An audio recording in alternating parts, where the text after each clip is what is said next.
இப்போ அந்த கரண்ட் எல்லாம் இருக்குல்லண்ணா, ஆமா, ஸ்டாப் பண்றாங்களா? கரண்ட் இப்பயும் ஸ்டாப் ஆகிட்டு தான் இருக்குது. கரண்ட் பில்லுனா கரண்ட் பில்லு மானாவரியே வருது. ம் முத விட இப்போ ஏகப்பட்டது வருது.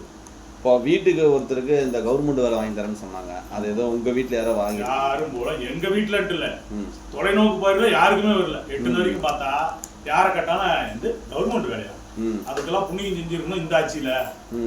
இந்த ஆட்சியிலலாம் அது எதிர்பார்க்கவே முடியாது. சரி குமார்னா, இப்போ இவங்க கடன் தள்ளுபடி ஏதோ பண்ணாங்களா? கடன் தள்ளுபடி எங்களுக்கு எதுவும் பண்ணல.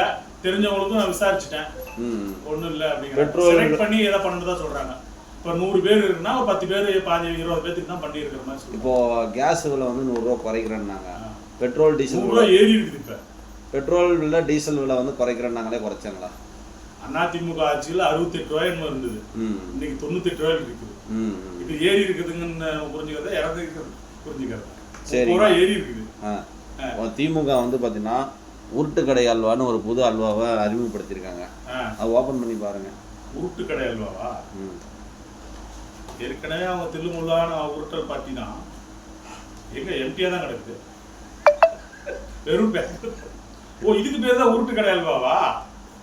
நல்லா பண்றாங்க.